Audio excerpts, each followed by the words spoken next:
আচ্ছা, ছোট একটা টপিক বাদ পড়ছে, সেটা হচ্ছে যদি টেবিল ম্যাথের শুরুতে না দেওয়া থাকে তাহলে কি করতে হবে, এটা একটু দেখায় দেই। যেমন আমরা একটু আগে যে ভিডিওটা দিলাম সেটা টেবিল আগে থেকে দেওয়া ছিল, এই ম্যাথটাতে কোনো টেবিল দেওয়া নেই, বলছে যে এই ইন্টিগ্রেশনটা সলভ করতে n = 4 আর n = 5 এর জন্য। তো এটা কি করব, এটা করার জন্য শুরুতে হচ্ছে আগে লিমিটটা দেখতে হবে। লিমিটের থেকে আমরা আসলে h এর ভ্যালুটা পাবো। যেমন এখানে n এর ভ্যালু দিয়ে দিয়েছে, কিছু ম্যাথে h এর ভ্যালু দেওয়া, h = সামথিং দেওয়া, এই ম্যাথটাতে h = সামথিং দেওয়া, এখানে n = সামথিং দিয়েছে। আচ্ছা, তাহলে h এর ভ্যালুটা কিভাবে বের করবেন? h এর ভ্যালু হচ্ছে আপার লিমিট, মানে x এর আপার লিমিট এটা 5 minus lower limit -3 divided by n, যে কয়টা সংখ্যায় ভাগ করতে চান সেটা। আমি n = 4 এর জন্য করে দেখাই, আপনারা n = 5 এর জন্য করেন। n = 4 দিলাম, তাহলে হচ্ছে 5 + 3 হচ্ছে 8 বাই 4, তাহলে হচ্ছে 2। h এর ভ্যালু হচ্ছে 2। h হচ্ছে আমার স্টেপ সাইজ। তাহলে এটা পাওয়ার পর আপনারা কাছে টেবিল বানাবেন খাতার মধ্যে, এটা এরকম হবে।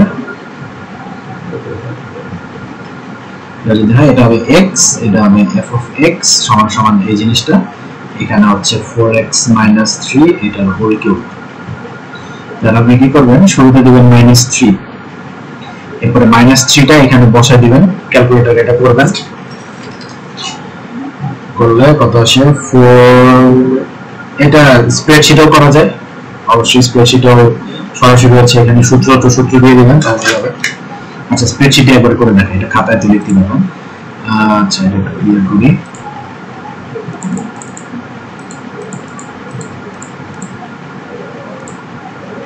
আচ্ছা, প্রথম কলামে লোয়ার ভ্যালুটা লিখবেন -3 লিখে, এরপরে এখানে দিবেন fill formula equals to shift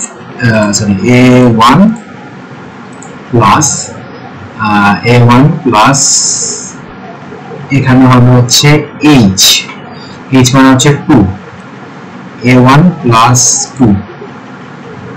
এটা করব আমরা a2 থেকে কয়টা লাগবে আমার n 5 পর্যন্ত যেতে হবে, গেলে এই যে হয়ে গেল -3 -1 +1 +3 +5। আচ্ছা, তাহলে 5 থেকে -3 পর্যন্ত যাওয়ার কথা ছিল, -3 থেকে 5, তাহলে এটা হয়ে গেছে আমার।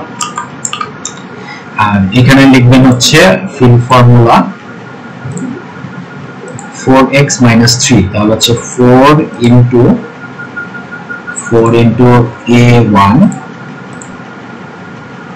- 3 এটার হোল কিউব।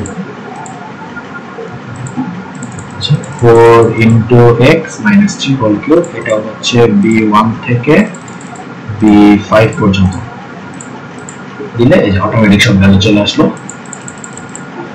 আসলে এখন বাকিটা হচ্ছে আগের ভিডিওতে যেভাবে করছেন, এখন টেবিল পেয়ে গেলে সিম্পসনস রুলে করেন বা যে রুলে করেন ইচ্ছা আপনার।